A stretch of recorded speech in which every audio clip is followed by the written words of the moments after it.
As I said at the beginning of the last time we were together, is that on? Yep, it's on. Okay, cool.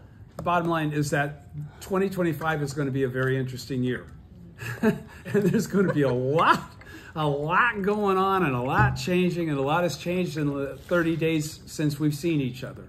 Okay? So, be prepared and understand that faith is the thing that'll carry us through all of this, no matter what it is that we're facing, no matter where we are. Okay?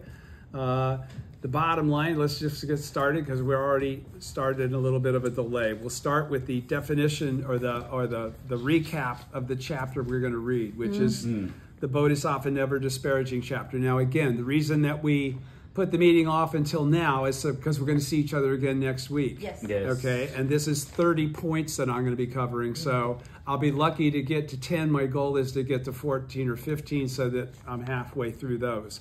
But there's a few things that we really need to go through here. From the dictionary on page 49, the Bodhisattva Never Disparaging chapter, abbreviated as the Never Disparaging chapter, the 20th chapter of the Lotus Sutra, in which Shakyamuni illustrates the story of Bodhisattva never disparaging both the benefits of embracing and practicing the Lotus Sutra and the gravity of retribution for slandering its votaries. And its votaries are us, okay? So this goes as a warning to anybody that wants to give us a load. The chapter describes this Bodhisattva as having lived in the middle day of the law after the death of a Buddha named Awesome Sound King, which didn't happen in historical time of history of England, of Earth, okay? So this must have happened somewhere else, all right? At a time when arrogant monks held great authority and power. Never Disparaging venerated all people, repeating the phrase, "I have profound reverence for you. I would never dare treat you with disparagement or arrogance." Remember, I emphasized arrogance last time too. It says, why? Because you are all practicing the Bodhisattva way and are certain to attain Buddhahood. Now, again, he's saying that with a conviction of the fact that they have the Buddha nature, because all these people are throwing rocks at him and trying to hit him with staves and stuff. They're not buying into that. They're not practicing.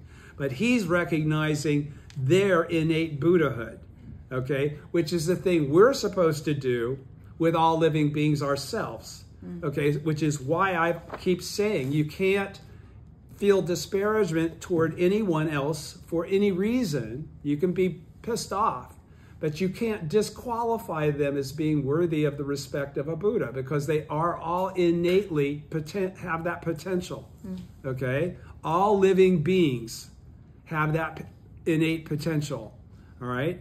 Why? Because you are all practicing the Bodhisattva way and are certain to attain Buddhahood. The Bodhisattva way starts with being a Buddha in theory, right? Okay, so monks, nuns, laymen, and laywomen mocked him and attacked him with staves and stones. Bodhisattva Never Disparaging, however, persevered in his practice and achieved purification of his 6 senses through the benefits of the Lotus Sutra. And as we know, the Lotus Sutra has been preached throughout a period of time that precedes Earth, okay? As the 16th son of great universal wisdom excellence, that's when Shakyamuni first engaged it.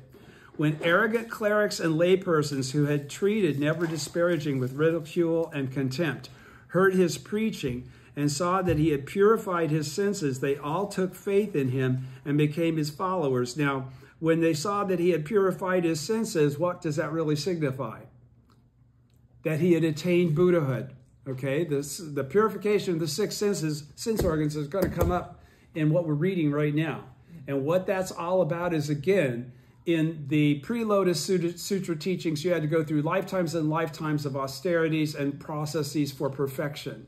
Okay, we achieved that perfection in a single lifetime, okay, although this lifetime may be reflecting that we've already done it before, but it's not a process where it's something that will happen someday, okay? For us, it's something that happens in our lifetimes, okay? So when the arrogant clerics and laypersons who had treated Never Disparaging with ridicule and contempt heard his preaching and saw that he had purified his senses, they all took faith in him and became his followers. But due to their past offenses of treating him with animosity, they did not encounter a Buddha, hear of the law, or see the community of monks for 200 million kalpas. And those three things were the three treasures, okay? They didn't encounter the three treasures for 200 million kalpas. For 1,000 kalpas, they underwent great suffering in the Avicii hell, or this hell of incessant suffering.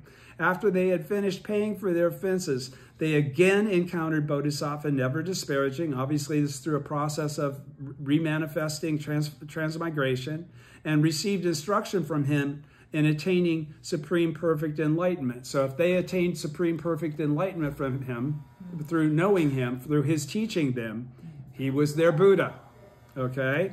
This story illustrates the principle of attaining enlightenment through a reverse relationship, or a connection established with the correct teaching through rejecting or slandering it. That's why we do shakabuku rather than shoju. We almost force it upon people to become hearing the name and the words of the truth, right? We don't wait. We don't go easy to introduce it to them slowly. It illustrates the great power of the Lotus Sutra to save even those who oppose or slander it. So there's nobody incapable of redemption. They can be anybody, and they still have the ability to attain Buddhahood in their present form. Shakyamuni identifies Bodhisattva never disparaging as himself in a past existence, and reveals that those who disparaged him as Bodhisattva never disparaging are present in the assembly of the Lotus Sutra on Eagle Peak in the Sahe world, as he's preaching the Lotus Sutra in the ceremony in the air, right? Shakyamuni further states that those who are now at the stage of practice where they, Shakyamuni further states that those people are now at the stage of practice where they will never regress in their pursuit of supreme perfect enlightenment. He then urges that the Lotus Sutra be single-mindedly embraced and propagated after his death. Okay, so that's the basis of the Lotus Sutra chapter that we're about to read. And I've already got Bodhisattva never disparaging somewhere else. I'm not going to go into all the other definitions that I was going to try and clarify. I'm just going to go ahead and start reading because we're running late and this is long. Okay, so chapter 20 begins on page 150. But since it's been a month, rather than just start from nothing, I'm going to go backwards, and I'm going to go back to the benefits of the teacher of the law because it's only a few points, okay? And this is going to talk again about the benefits of the teacher of the law. Now, who's the teacher of the law? All of us. When we practice shakabuku, when we propagate the teaching of Nichiren, okay, that qualifies us as being teachers of the law.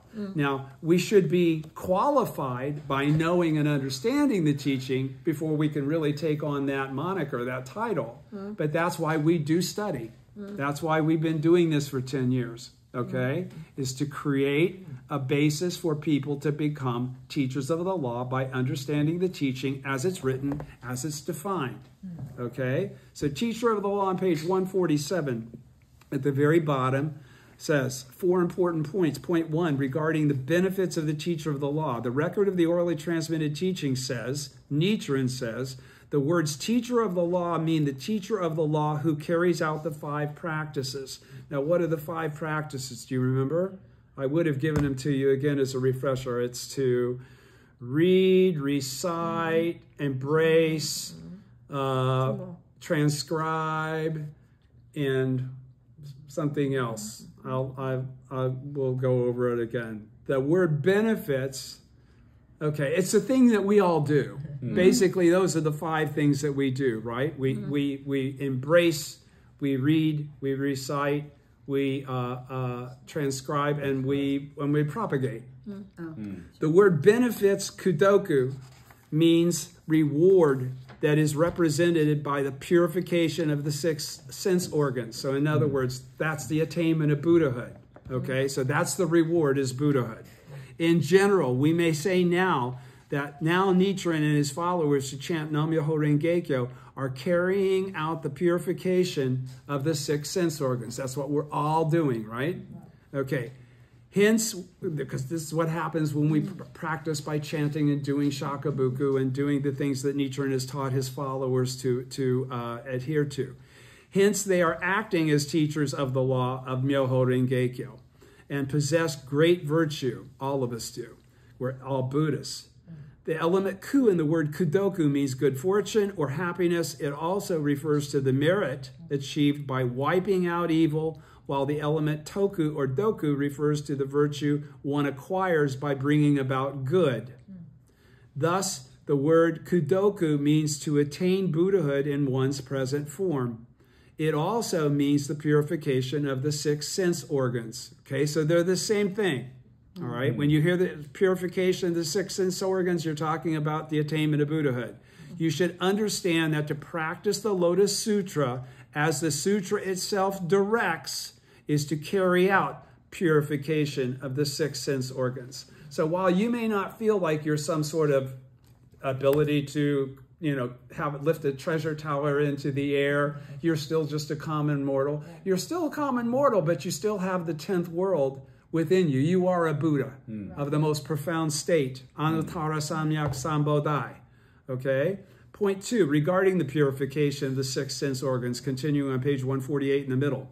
The record of the orally transmitted teaching says, with regard to the 800 eye benefits obtained by those who uphold the Lotus Sutra, which are all described in the sutra very redundantly, by the way.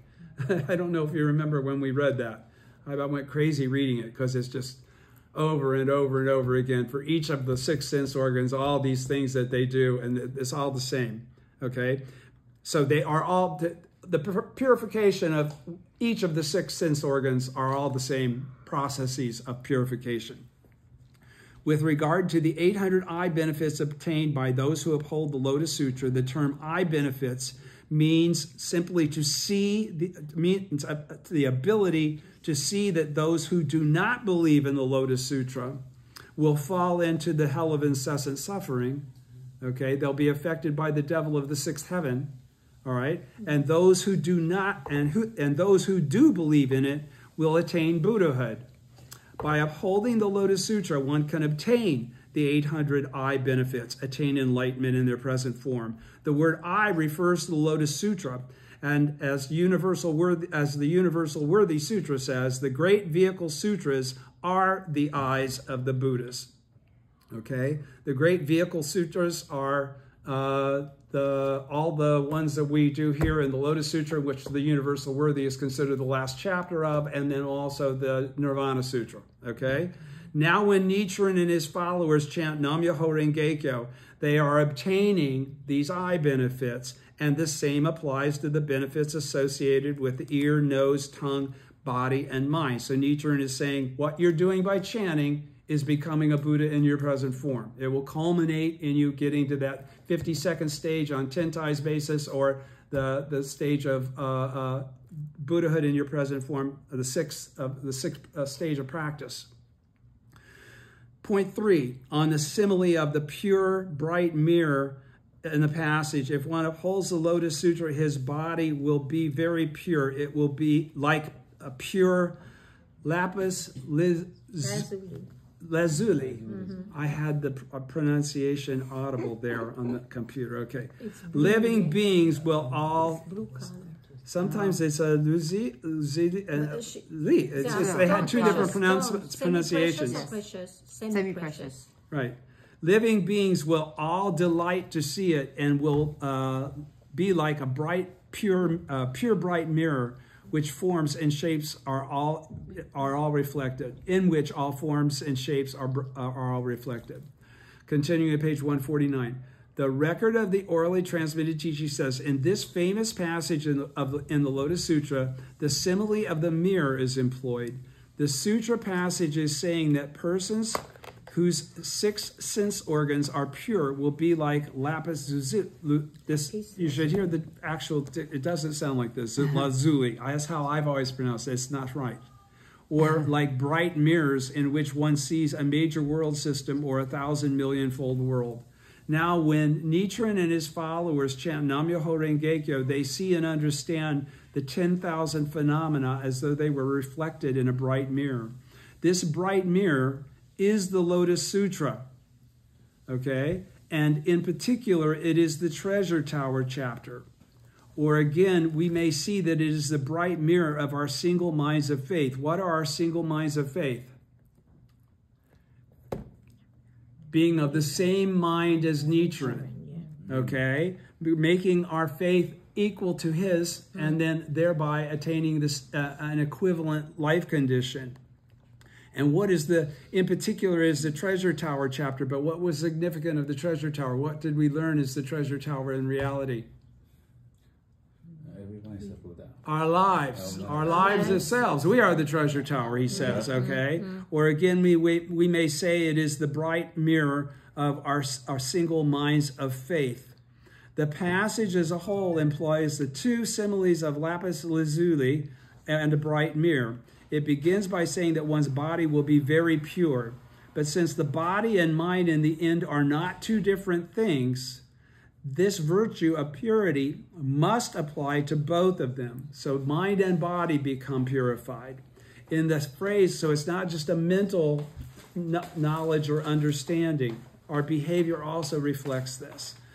In the phrase pure bright mirror, pure means a purity that stands in contrast to impurity. So what's that qualifying? Pure is not what you might think as flawlessness. It's in contrast to impurity, which is the lack of faith. Okay? So it's not qualifying that you're going to become a holy person.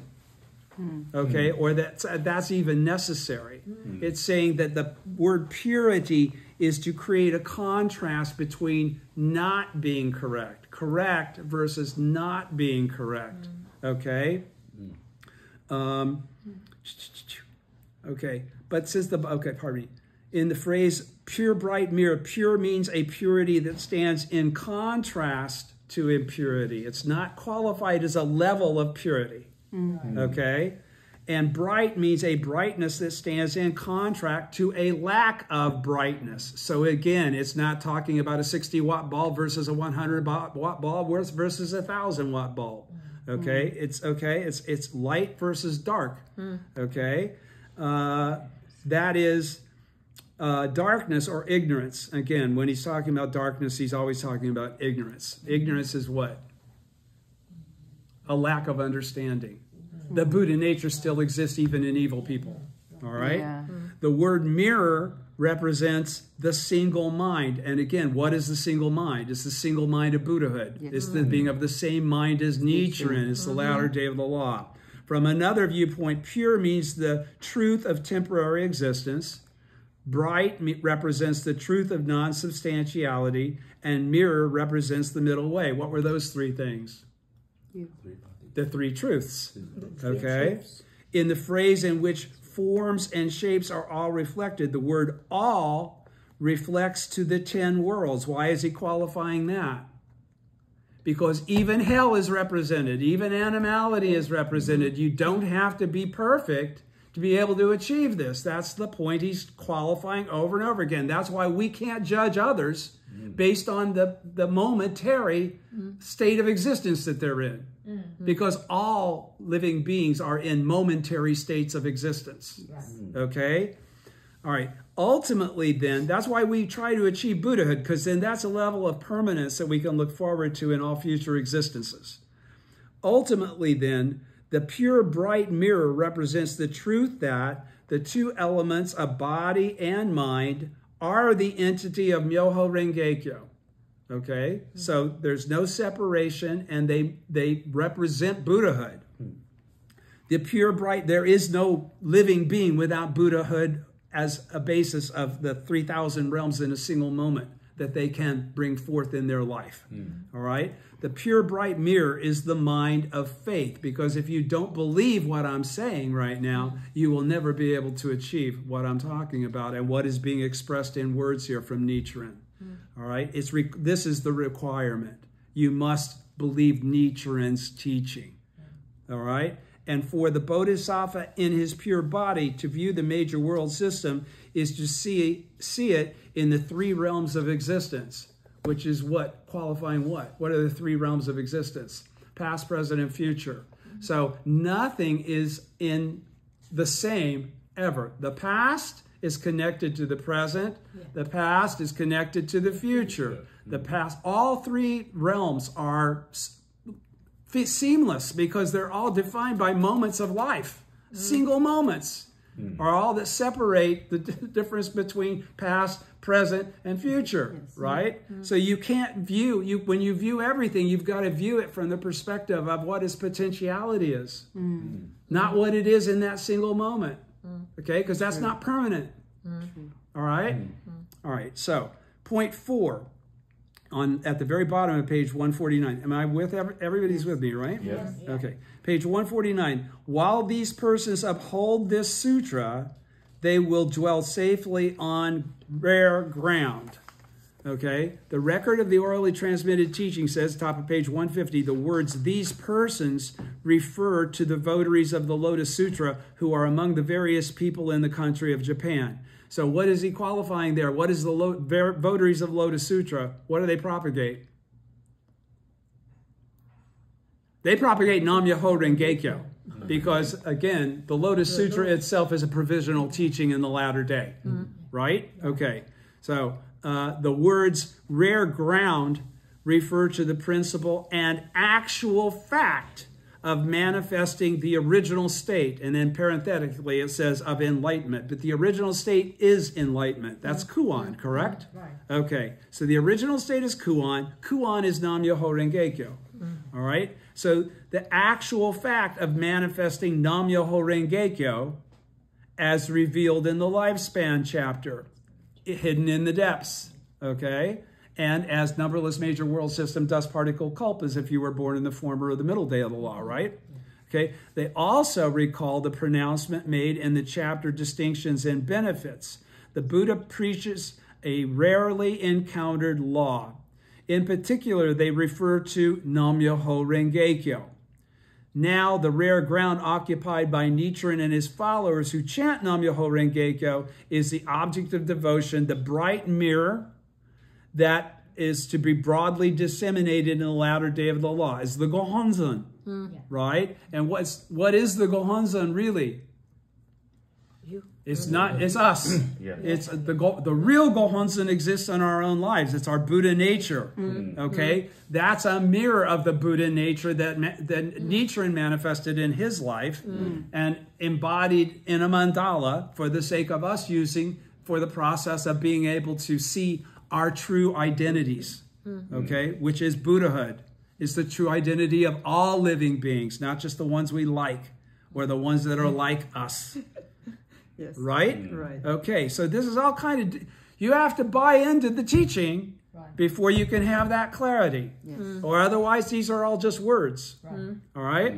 Generally speaking, the benefits gained from purification of the 6 sense organs, the attainment of Buddhahood in your present form, that are described in this chapter correspond to the 10 stages of faith and the stage of resemblance to enlightenment, the 4th of the 6 stages of practice. Because in the absence of Nam-myoho Renge-kyo and this clarification from Nichiren, you don't attain that Buddhahood in your present form. Could you attain your Buddhahood in your present form in the form in the middle day?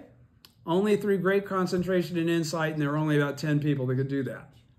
All right? There was no Nam-myoho Renge-kyo in the former and the middle day. This teaching is for the latter day of the law. What I'm saying right now is from Nichiren. This is his understanding of the Lotus Sutra. Pardon me.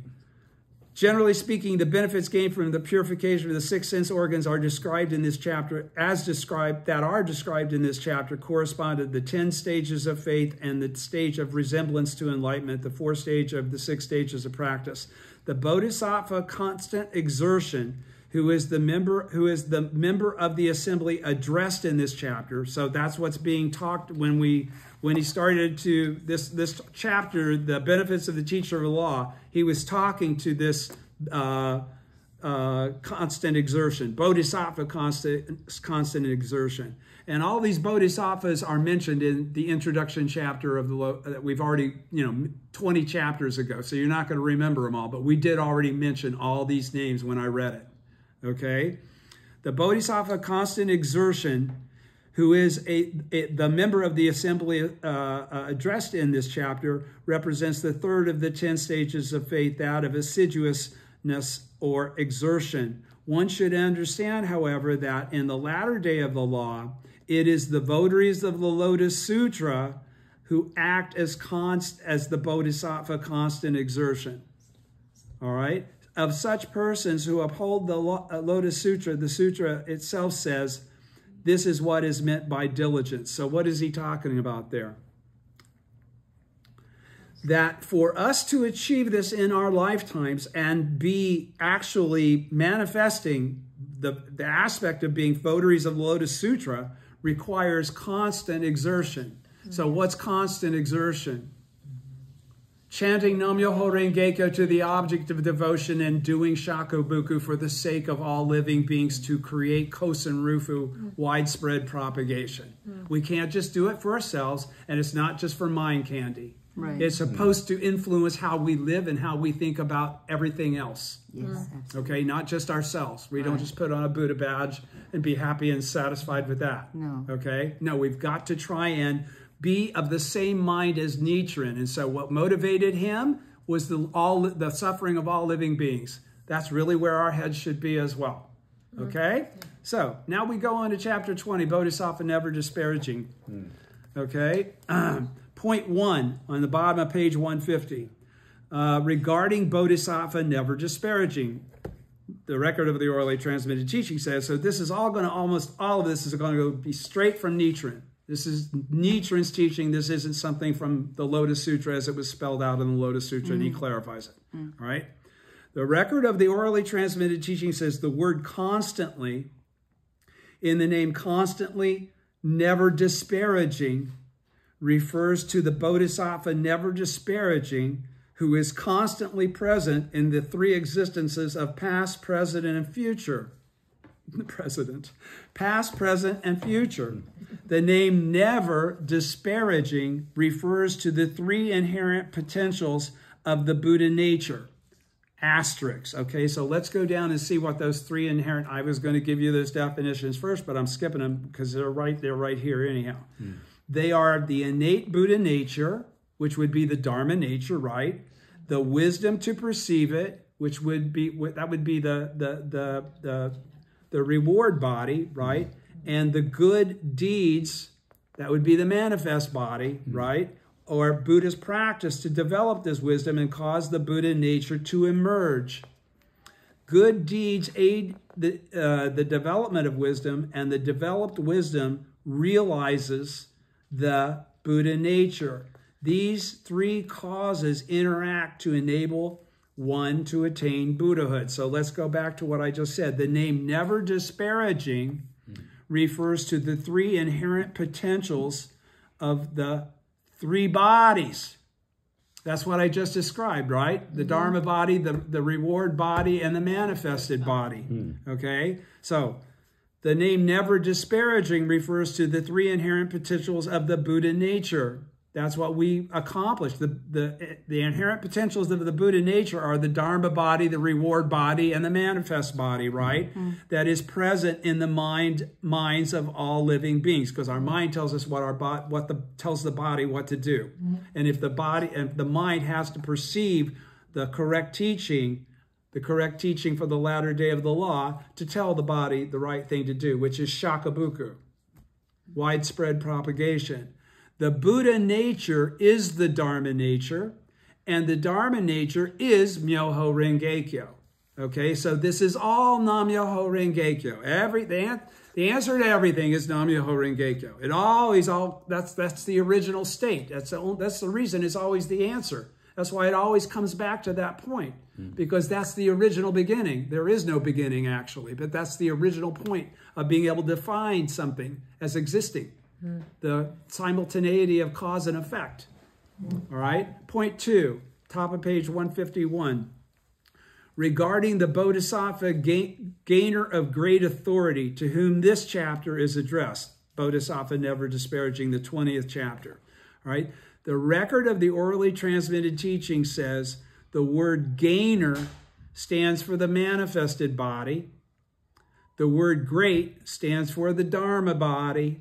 And the word authority stands for the reward body, the three bodies, which it's, again, we've already read that everybody, all living beings possess the three bodies, right? Mm-hmm. That's why they all should be revered as having the potential to manifest Buddhahood. They should never be discounted because of something different from you or something they seem to be lacking in a single moment of life, right? Mm-hmm. Okay. Or again, we may say that the word gainer stands for the truth of temporary existence. The word great stands for the middle way. And the word authority stands for the truth of non-substantiality. What's that? The three truths. The three truths. Okay? Mm-hmm. So the whole then represents the perfect unification of the three truths and the three bodies. Yeah. All right? The whole then represents the unification of the three truths and the three bodies. They are the same thing. All right? Point 3, okay, which is us living beings, I have written here. Okay? Us living beings. We are the whole then. The whole then, us, represents the perfect unification of the three truths and three bodies. Point 3. So there's nothing lacking in any of us or in anybody else that would qualify them as not being deserving of having the ability to become Buddhists in their present form. In their present form, that's the key. They can do human revolution and do it in a single lifetime. Point 3, regarding the Buddha Awesome Sound King. Okay? The record of the orally transmitted teaching says, and he was Awesome Sound King. It was like he was the Buddha that Bodhisattva Never Disparaging was in the middle day of, right? When I read the definition from here. Okay? All right. The record of the orally transmitted teaching says the word awesome refers to the element of form or body, and the word sound refers to the element of mind. The word king refers to the non-duality of body and mind, because body and mind are never separate. Wherever there's mind, there has to be a body, or there couldn't be a mind, and there can be no body without a mind to help it function. Now that we have entered the latter day of the law, to chant Nam Myoho Renge Kyo is to be an awesome sound king. Okay, so in the process of reading everything we've read, Shakyamuni is in our mind. We are we are each Shakyamuni. We are each many treasures, right? And now he's saying we're all Bodhisattva Never Disparaging as well. And he's also saying we're all Buddhas in the latter day. Okay? So we have many identities that are all the same. Okay? They're all Nam Myoho Renge Kyo in the final analysis. Now that we have entered the latter day of the law, to chant Nam Myoho Renge Kyo is to be an awesome sound king, a Buddha.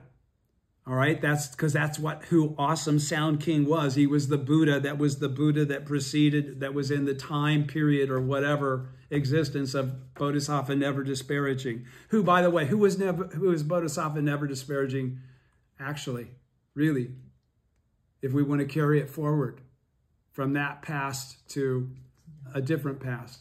Shakyamuni. Shakyamuni, right? So there's no separation between any of these processes or any of these places, all right? Now that we have entered the latter day of the law, to chant Nam Myoho Renge Kyo is to be an awesome sound king, is to be Shakyamuni Buddha, all right? The reason is the word sound stands for the daimoku, or titles of all the various teachings, while the word awesome stands for the 5 characters of the title of the Lotus Sutra, Myoho Renge Kyo. And the word king stands for the practitioners of the Lotus Sutra. And once again, the fact that Shakyamuni is referred to as the Dharma king, what's the significance of then having Shakyamuni still mentioned in this context? If we're all children of Shakyamuni, then we're all also Dharma kings. That's the whole thing. We are all also Buddhas, just like him, just like Nichiren, just like Awesome Sound King, just like every Buddha is the same. They have the mind of the Buddha. That's what makes them the Buddha. All right? The Daimoku at the top of the page 152. Everybody's with me? Yes. Yeah. All right. Page 152. The Daimoku of the Lotus Sutra is like the roar of a lion, while the other sutras are like the cries of the other beasts. The Lotus Sutra is referred to as king because it is the king of the sutras, because it leads directly to enlightenment. Okay? And it is where Nam-myoho Renge-kyo is found hidden in the depths of the 16th chapter. Now, when Nichiren and his followers chant Nam-myoho Renge-kyo, they become the Buddha, Awesome Sound King. Okay? He's saying that. Point 4, there's no separation between Buddhas. They're all the same. They're manifestations of Nam-myoho Renge-kyo. That's what each one of us actually are. Nothing more, nothing less. Point 4 on the passage, this monk, whatever persons he happened to meet, whether monks, nuns, laymen, or laywomen, would bow in obeisance to all of them and speak words of praise. The record of the orally transmitted teaching says, Nichiren says, this passage means to see and understand that now all living beings in the country of Japan have the capacity to embrace the Daimoku of the Lotus Sutra, Nam-myoho Renge-kyo, and thereby attain Buddhahood. He's qualifying that all people of Japan, now it's the world. All right? Point 5, regarding the passage, I have profound reverence for you. I would never dare treat you with disparagement or arrogance. Why? Because you are all practicing the Bodhisattva way and are certain to attain Buddhahood. The record of the orally transmitted teaching says, in the middle of page 152, these 24 Chinese characters that make up this passage are different in wording from the 5 characters of Myoho Renge-kyo, but the meaning is the same. These 24 characters represent the Lotus Sutra in miniature. Okay, so let's go over what those words are again. There are obviously words rather than characters here, but it says, I have profound reverence for you. What does that mean? Actual respect, okay? Not limited or judged based on judgments that are delusion, okay? Not seeing somebody as being a Buddha, all right? I would never dare treat you with disparagement or arrogance. Why? Because you're a Buddha, all right? Why? Because you're all practicing the Bodhisattva way. You're living your life, and you all in a single moment of life can change everything and become aware of the true identity of Kuan. All right? And you're certain to attain Buddhahood because Kosen Rufu will happen. All right? That's not a dream. The record of the orally transmitted teachings, I already read that, pardon me. Point 6. On the words at the bottom of page 152. This monk did not devote his time to reading or reciting the scriptures, but simply went about bowing to people. Okay? So he didn't do a Makashikan kind of great concentration and insight process. Okay? All he did was revere people in the manner in which he had been taught that they actually exist. Okay? He saw the Buddhahood in them. That's what he's saying. Every time he says this, he's saying, I see the Buddhahood in you. I see the Buddhahood in you. I see the Buddhahood in you. All right? That's how we're supposed to think about all living beings ourselves. Now, that's not easy, but that's why we chant Nam-myoho Renge-kyo to the Gohonzon every day, to refresh that sense of enlightenment that allows us to see things correctly rather than through the lens of delusion. All right? That's when we see differentiation. This is all about the grand unity of all things, okay? The original state as all things. The record of the orally transmitted teaching says the word bowing means to press the palms together in obeisance, okay? Gasho, right? Okay? Pressing the palms together represents the Lotus Sutra.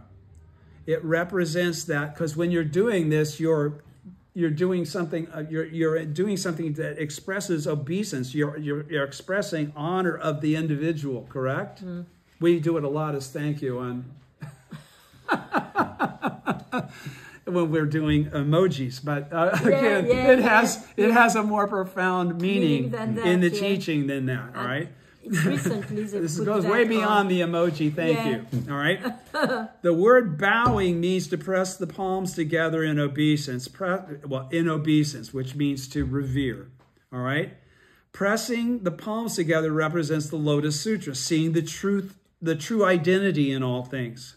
It represents the principle of 3,000 realms in a single moment of life. What is the significance of the 3,000 realms in a single moment of life?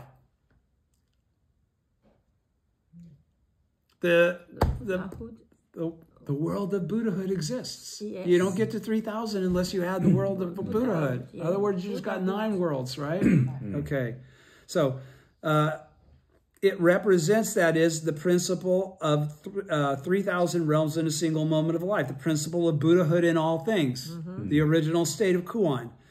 This is of Nam-myoho Renge-kyo. That is why the text says that this monks did not devote time to reading or reciting the scriptures, but simply went about bowing to people. Because it's not about what you read and study and learn. This is a means to achieve that. But if you can hear it once and believe it with faith, you don't have to do all that stuff, because you've already revealed the Buddhahood in your own life.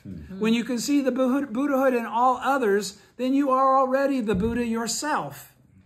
You're free of delusion. Okay? It's purity in contrast to impurity. It's brightness in contrast to lack of brightness. Okay?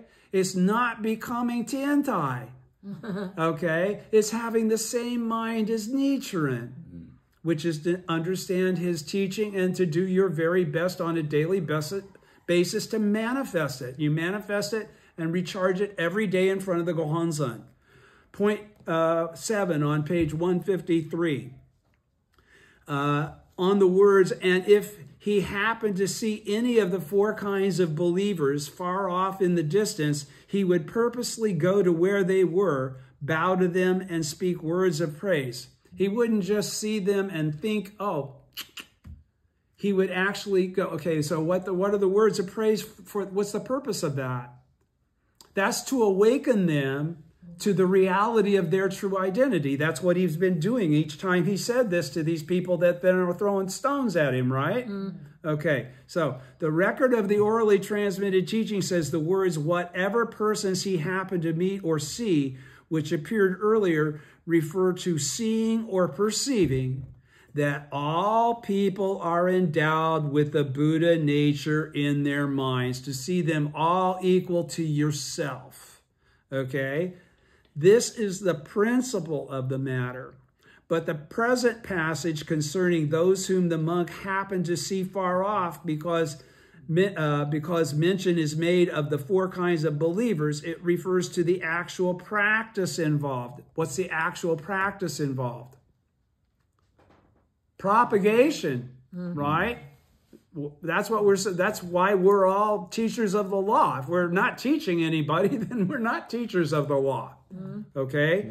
So it refers to the actual practice involved. Thus, the earlier passage means to see in terms of the element of the mind, while the present passage means to see in terms of the element of the body. Our body is what's utilized for the sake of Kosen Rufu to propagate the law. It's not just a mind candy thing where we're just like grooving on how heavy we are, how clear we perceive this deep thinking, right?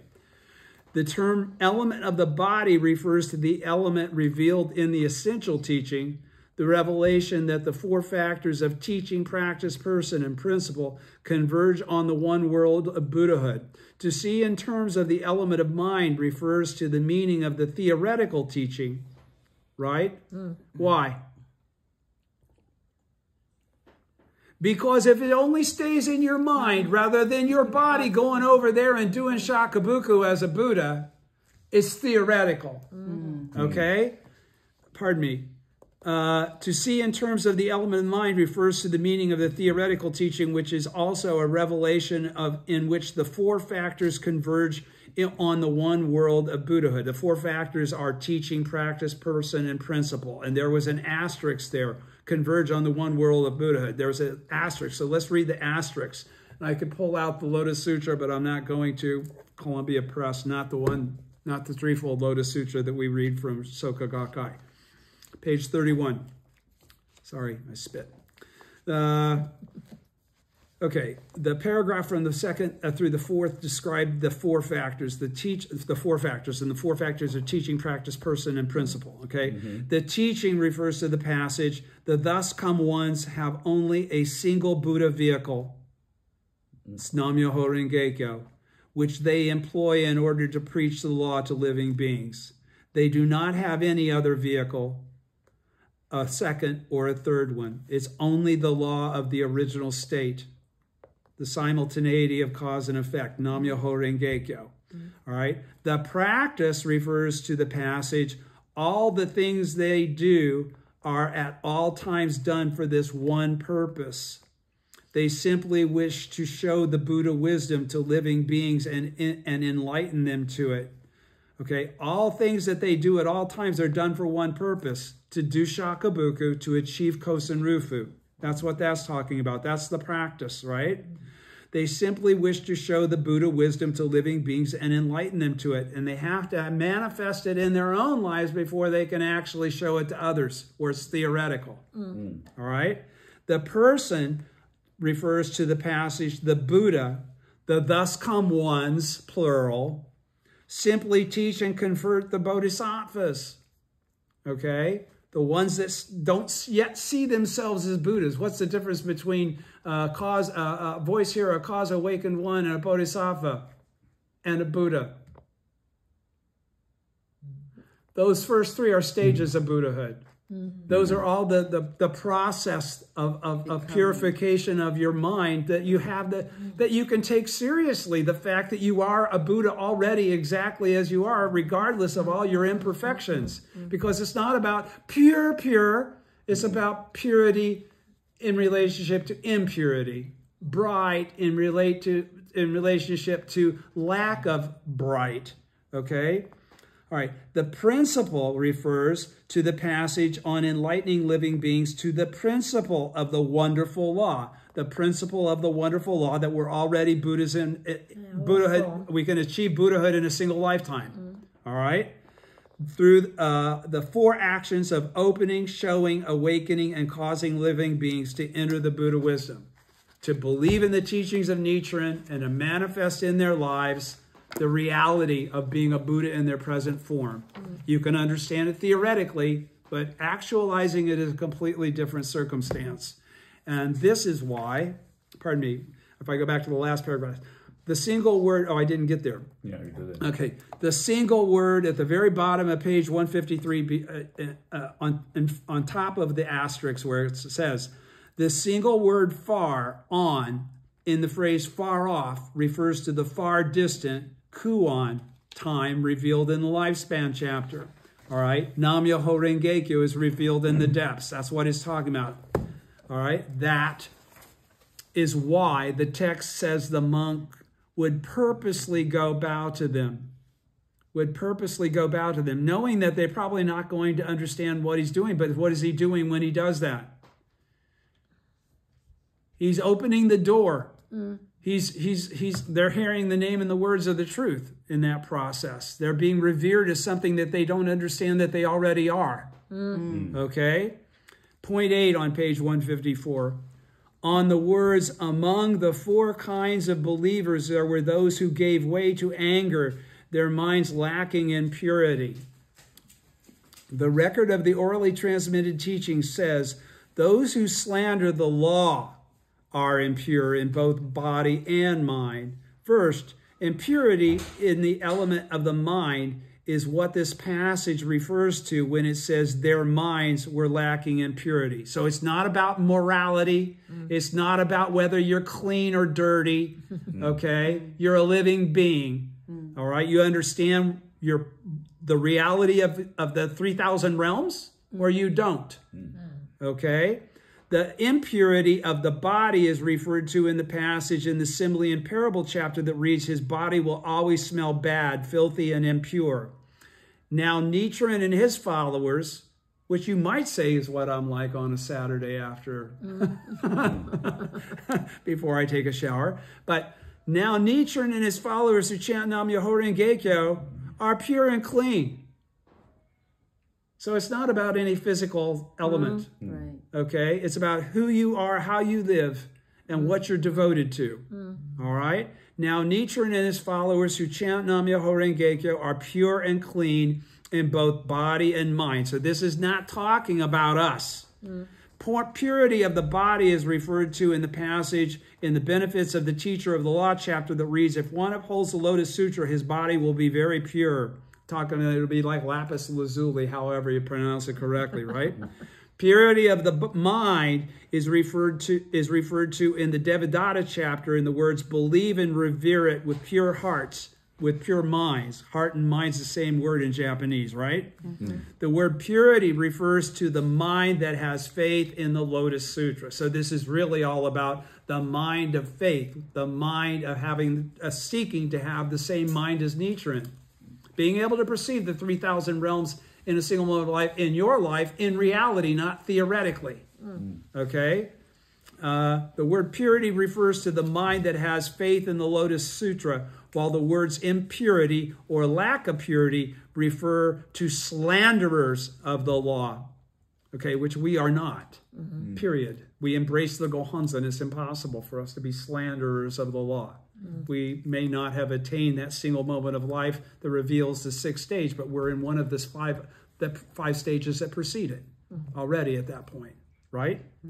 Once you embrace the Gohonzon, you've already begun that never-ending process. Point 9. Never-ending. Never-ending. Never-ending. There's no Kuan is beginningless time.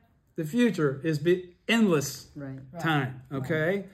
On the point 9, on the words, among the 4 kinds of believers, there were those who gave way to anger, their minds lacking in purity, and they spoke ill of him and cursed him, saying, this ignorant monk. Now, this seems like it's just repeating what I just read, because all this is qualifying here now is when they called him out as an ignorant monk. Okay? And why do you think this is here? Because Nichiren was called an ignorant monk by the powers to be, like Rokan, all these people, because he's got a completely different interpretation of the Lotus Sutra than anybody's ever heard before. Okay? And a lot of people said, you're a slanderer. That's why he was exiled twice. That's why they tried to cut off his head. And on top of that, he didn't shut up. He would not shut up. They couldn't intimidate him into shutting up, and they couldn't kill him.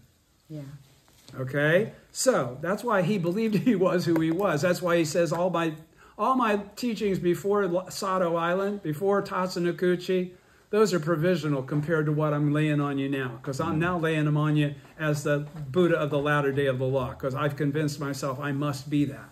Nam-myoho Renge-kyo must be everything that I think it is. Okay? That's when you get to see miracles that aren't miracles. They're just expressions of your supernatural powers. Point 9, on the words, among the 4 kinds of believers, there were those who gave way to anger, their minds lacking in purity, and they spoke ill of him and cursed him, saying, this ignorant monk. The bottom of page 154, the record of the orally transmitted teaching says, this is a famous passage in the Lotus Sutra in which the 4 kinds of believers, in their overbearing arrogance, cursed the Bodhisattva never disparaging, calling him an ignorant monk. To call ignorant monk the Bodhisattva who bows in obeisance to to whatever persons he happens to meet is the work of the devil of the 6th heaven. Do you understand what he's saying there? Okay, he's saying Anybody that called me if I bow in obeisance to the Buddha nature that is inherent in all living beings, that is actually written, it's already expressed in the Lotus Sutra. That's why in a future life they would eventually attain Buddhahood. He qualified that. That's where 3,000 realms came from as far as Tentai is concerned, even though it's theoretical in the absence of Nam-myoho Renge-kyo. Right. But now he's qualifying in a very clever way, really his own life. He's saying anybody that has slandered me or any of my disciples that are of the same mind as me are being affected by the devil king of the sixth heaven, which is fundamental darkness. Okay? Top of page 155. This passage of the sutra acts as a bright mirror. As a bright mirror for us to see ourselves as we truly are. Okay, Buddhas. Showing us that now that the world has entered the latter day of the law, Nichiren and his followers who chant Nam-myoho Renge-kyo will be slandered by being called ignorant monks or dumbasses or whatever might be applicable to the moment. People that won't understand our correct understanding, okay, due to their own arrogant, overbearing arrogance, okay, who chant Nam-myoho Renge-kyo will be slandered by being called ignorant monks. Without doubt, it is this very ignorance, it is the very action that they're calling us ignorance for that gives us the capacity to embrace the Lotus Sutra correctly in the latter day, to chant Nam-myoho Renge-kyo to the object of devotion and to bring forth the actual Ichinen Sanzen, Buddha nature that exists within us. Okay? It's only because we're ignorant monks that we can be the same mind as Nichiren. Right? You get it? Okay. Page 155.10. On the words, when they saw that he had gained great transcendental powers, the power to preach pleasantly and eloquently, the power of great goodness and tranquility, and when they heard his preaching, they all took faith in him and willingly became his followers. The record of the orally transmitted teaching says, pardon me, the word heard refers to the stage of hearing the names and the words of the truth. That's the first of the 6 stages, right? Or pardon me, they're saying here the second of the, because being a Buddha in theory is the first, pardon me. So this is the second of the 6 stages of practice. In effect, this passage concerns the daimoku that has, as in volume 10 of Words and Phrases says, is preached in a forceful manner, though it angers them. So he's talking about shakabuku. You're telling somebody Nam-myoho Renge-kyo. You've just now let them hear the name and the words of the truth. And you're telling them when they're mistaken in their understanding, you're standing up for your own and never succumbing to their overbearing arrogance to stop you or make you hesitant or make you even fear for your life. You preach the law in accord with being a Buddha. That means you don't begrudge your life. All right? So is preached in a forceful manner, though it angers them because they don't want to hear what they believe to not be correct. All right? The all refers to the 4 kinds of believers who were overbearingly arrogant. All right? They wouldn't accept the truth. The word faith, shin, refers to the faith or belief that is without doubt. When I'm always saying mugi-washin, okay, that's the shin, right? That's doubt-free faith. So to understand this is completely different than having complete faith in it. Okay? Because faith means you've devoted your life to it and you accept the fact that the 3,000 realms are a real thing, that they exist in your life, and that you are a Buddha exactly as you are. And you know all the bad things that you think might discount that or make that not so. And it's your own ignorance is keeping you from believing Nichiren telling you, no, that doesn't really matter. It's not about pure. It's not about bright. It's about just in contrast to slander versus the wisdom. All right? The word all refers to the 4 kinds of believers who were overbearingly arrogant. The word faith, shin, refers to the faith or belief that is without doubt. not just understanding, being of the same mind as Nichiren. The word willingly, fuku, which literally means to submit, indicates that one submits and gives full allegiance to the Lotus Sutra. Now, do you remember what he said back in Teacher of the Law? Because you always obey. Remember we did that. We went over that whole thing where because you never disobey. Okay, because you never disobey. We continue to, no matter what the circumstances, we don't give up our faith and say, as long as good things are going good, then the Gohonzon's real. And when it's not going good, the Gohonzon isn't. Okay, so that's what he's talking about, which literally means to submit. We submit to the teaching as being correct, whether we understand it in every moment of life or not, because it's a matter of life condition for that correct understanding to manifest. Okay? All right. So the word willingly, fuku, literally means to submit, indicates that one submits and gives full allegiance to the Lotus Sutra. You don't do other sutras. You don't do Tibetan Buddhism. You only do Nichiren Buddhism. The word zui in the compound of zuiju literally means to obey and follow. That's what we have to do to accommodate and accomplish what we're talking about being able to have in a single moment of life. Okay? To manifest that actual Ichinen Sanzen requires us to obey and follow the teaching of Nichiren. All right? And is expressed as became his followers in the text. Means that one's mind is dedicated to the Lotus Sutra. So that as much as we want all kinds of different things that do manifest as benefits, what we want most importantly is to achieve stage 6. We want to be able to understand that we really are Buddhas exactly as we are, without that being sketchy. Okay? The word Ju means that one's body is dedicated to the Lotus Sutra, which means all you do is shakabuku. You're a teacher of the law. All you're doing is you're clarifying things. You're creating clarity through your ability to communicate according to the age. Okay? All right. Or according to the circumstances of similarity that you're going to have with the people that are attracted to you. All right? In effect, this is saying that now Nichiren and his followers, practitioners of the Lotus Sutra who chant Nam-myoho Renge-kyo, are the Bodhisattva, never disparaging, of the latter day of the law. Okay? We are just like Bodhisattva, never disparaging. And then there's a little asterisk here too. The all, where was, hang on, it's okay. The word Ju means one's body is dedicated to Lotus Sutra, and there's an asterisk. Let me read this at the bottom of page 155. The paragraph explains the 4 words that comprise the passage. They all took faith in him and willingly became his followers. Shinpuku Zuiju. The 4 words, Shin or Shim, believe, Fuku or Puku, submit, Zui, obey, and Ju, follow, make up Shinpuku Zuiju. The Japanese. Okay, page 156, point 11. On the words among the 4 kinds of believers, he preached the law with no fear in his mind. All right?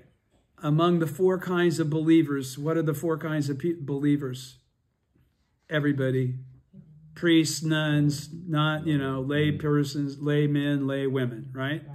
The record of the orally transmitted teaching says the words 4 kinds of believers refer to all the living beings in the country of Japan. Okay, so it's not about believers, it's about the reality that everyone possesses the Buddha nature. All right? The words preach the law refer to Nam-myoho Renge-kyo. With no fear in his mind describes the manner in which Nichiren and his followers now call out Nam-myoho Renge-kyo as they perform their shakabuku practice.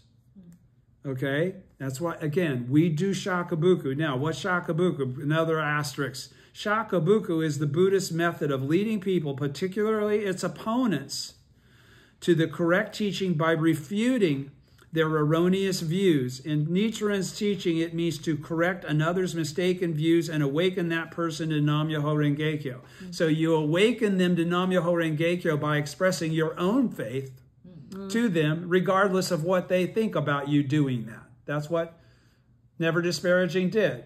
And by doing that, they've now heard the name and the words of the truth, and they're off on the path to Buddhahood. That's how they, through a reverse relationship, achieve enlightenment. That's why we do shakabuku, not to annoy people, but to open up the Buddha world that exists in their lives that they cannot perceive and that they will never perceive unless we open it for them. All right? By doing shakabuku, which means, again, to refute their erroneous views. We don't just go, oh, okay, that's cool. No, we say, no, I think you're wrong. But we have to understand what we're talking about to do that. That's why it's faith, practice, and study, right? Shingyo gaku. Okay?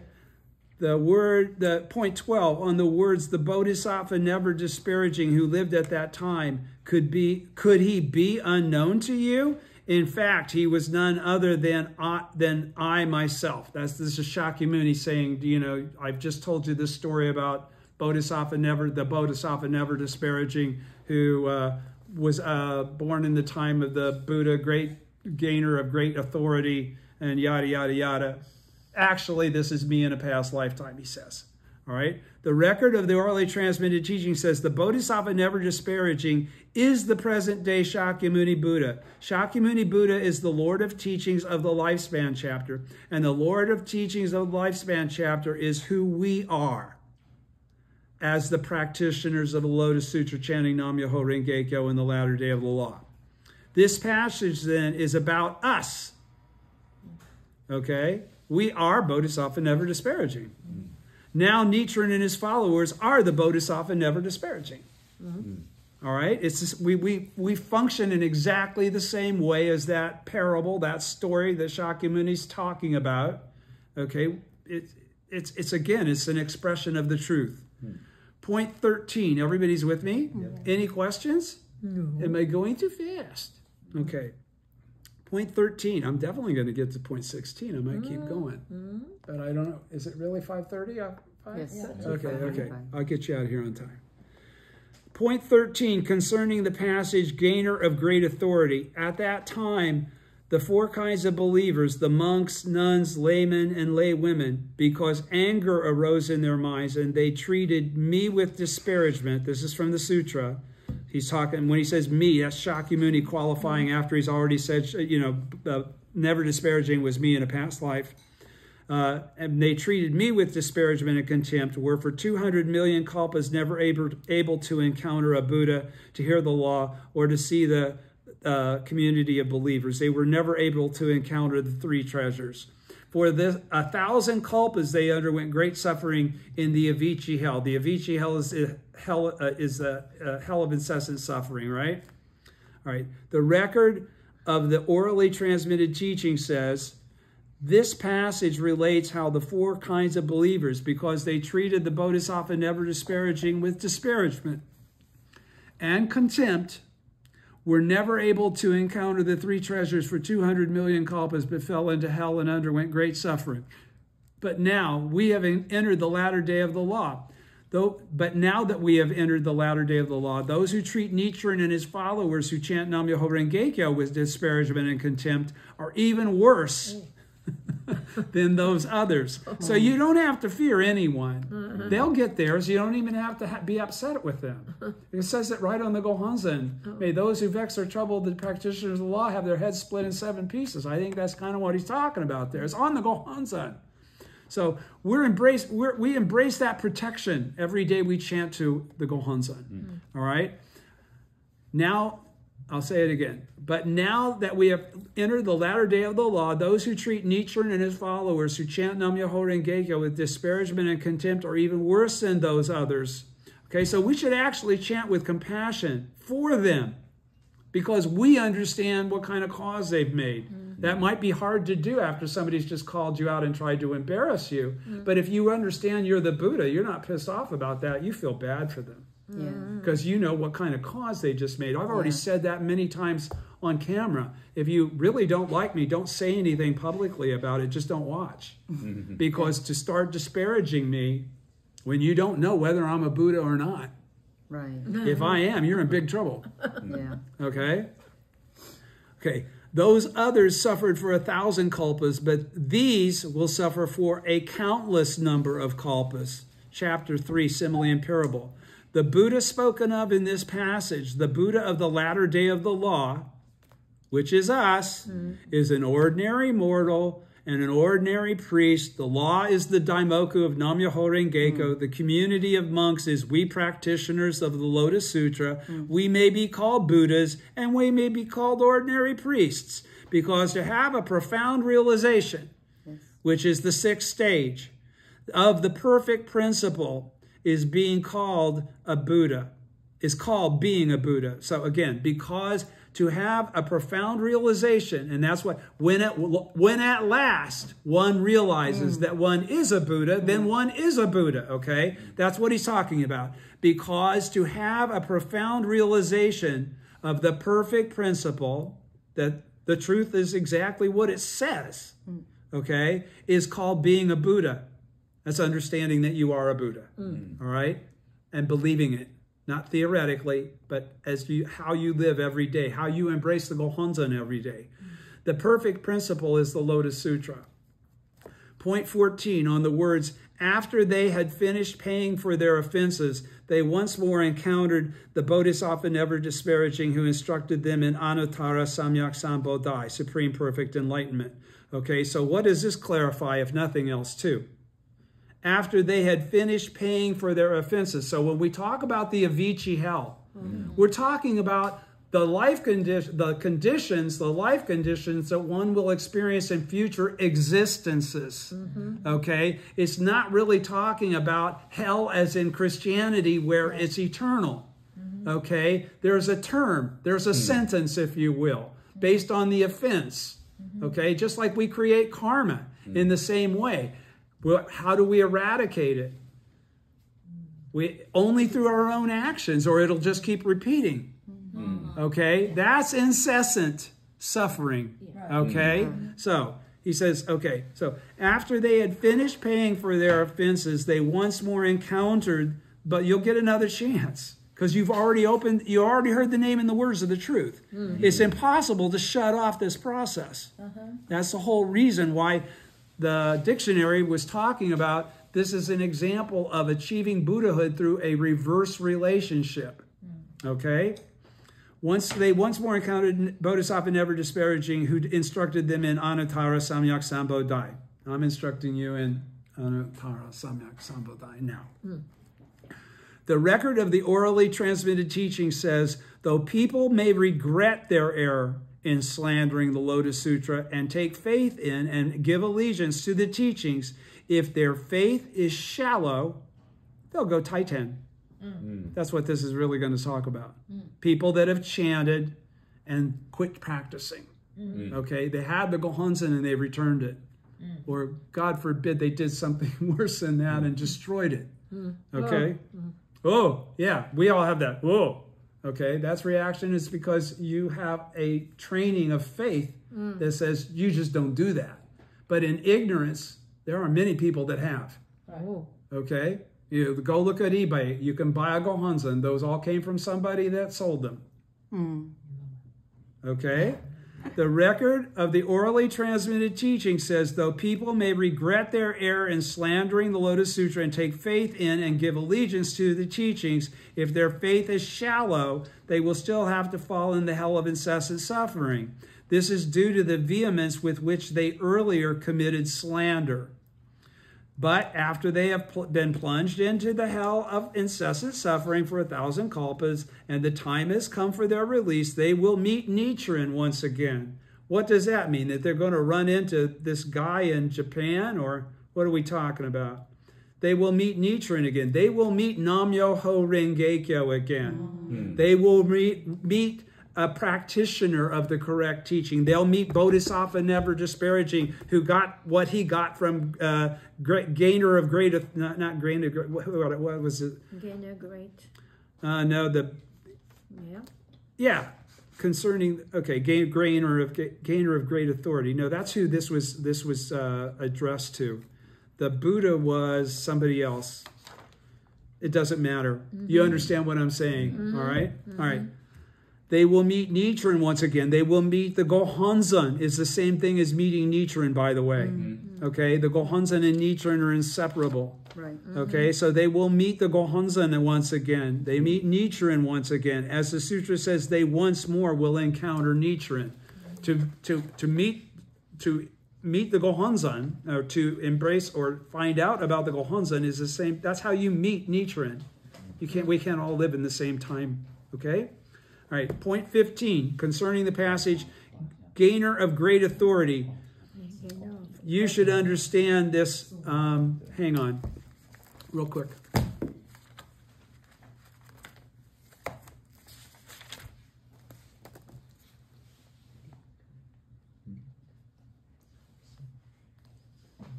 Awesome Sound King was the name of the Buddha. Okay, Awesome Sound King. Gainer of great authority is who he's talking to as he's preaching this in the Lotus Sutra. Okay, we're all Awesome Sound King. That's what we just learned, right? We're all Awesome Sound King. Okay? Can we be queen? Well, again, this has nothing to do with gender. Gender. Nothing to do with gender. In reality, all queens are kings. Of course. That's a fact. Yes. Okay? Yes.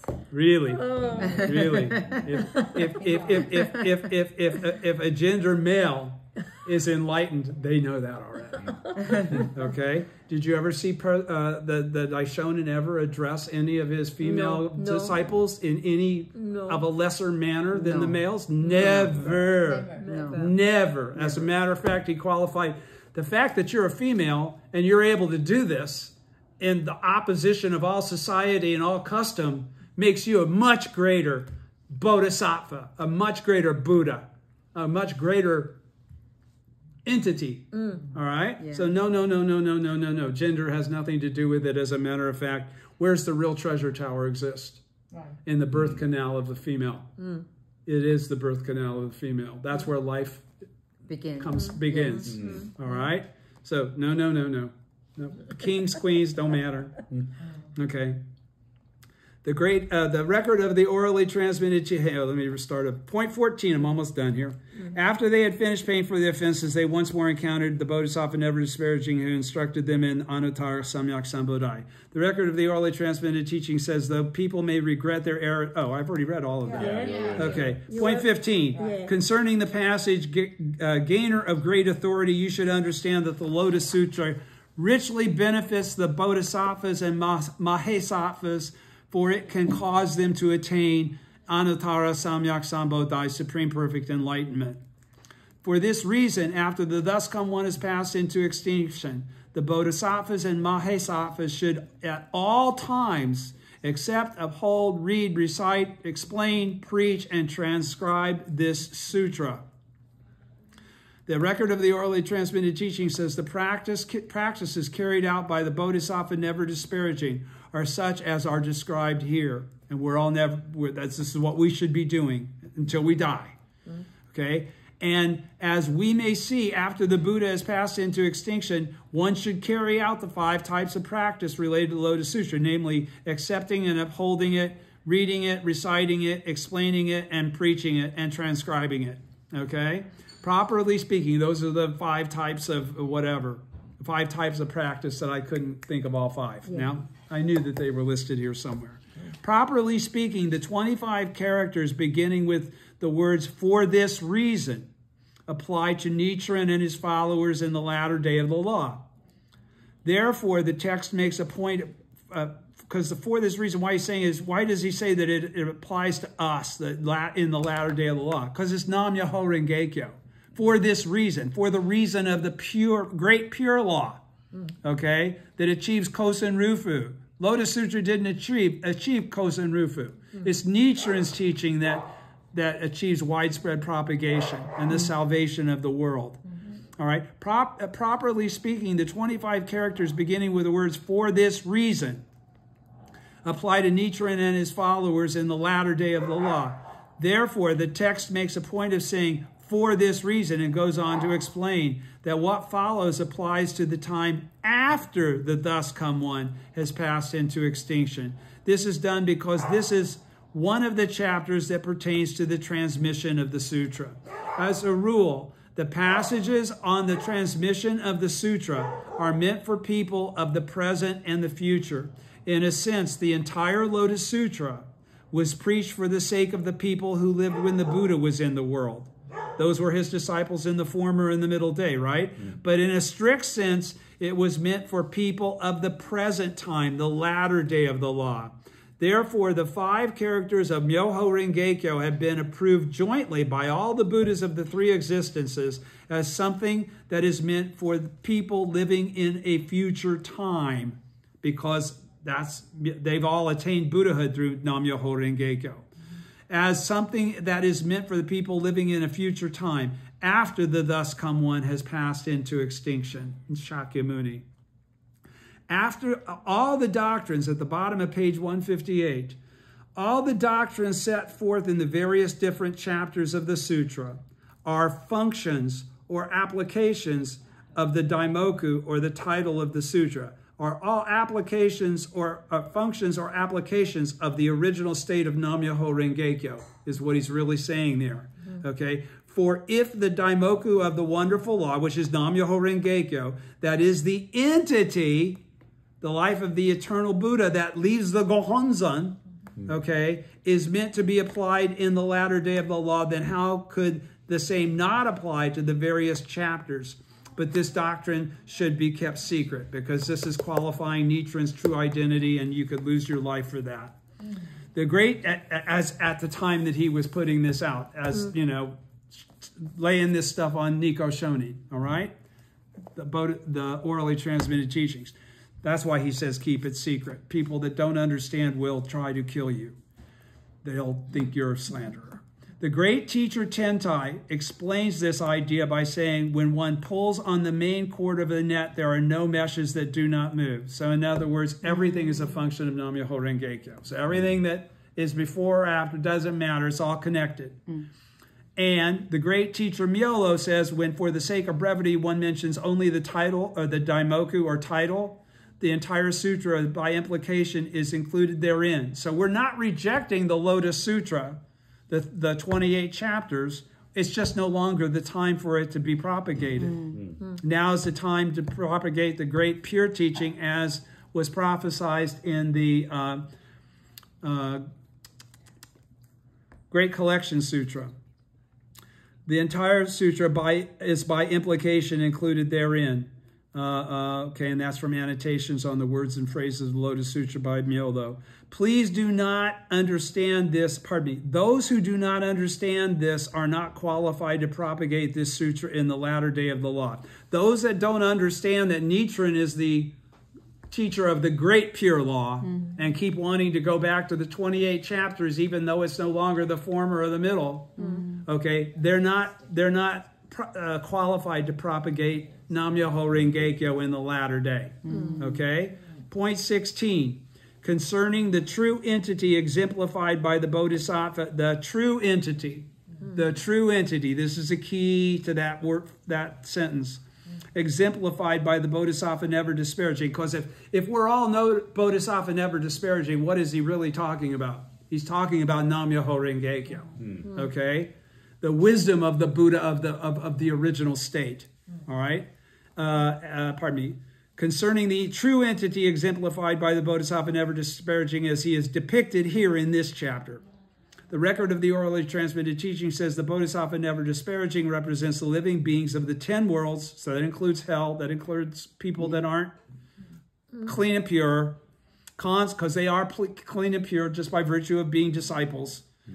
Constantly throughout the 3 existences, he carries out his practice of bowing in obeisance. In all of our existences in the future, we will do shakabuku. We will lead people to the true teaching. We will allow them to become Buddhas just like us. We'll make them equal to ourselves. And the words that issue from his mouth are the sounds of the wonderful law. The words that issue from his mouth are Nam-myoho Renge-kyo. Even when the wardens of hell take up their clubs and berate offenders, the offenders submit to the berating, and so their true entity is a kind of bow of obeisance. They would not dare to respond out of mere disparagement. If the offenders suppose that the wardens are punishing them unjustly, then they in turn are unjustly berating the Bodhisattva, never disparaging the law itself.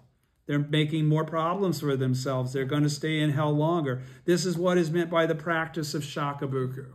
That's what we cut through with Shakabuku. And then point 17 to point 30 are the 16 or 14 obeisances, and I'll talk about that next video next weekend. Thank you very much. Thank you.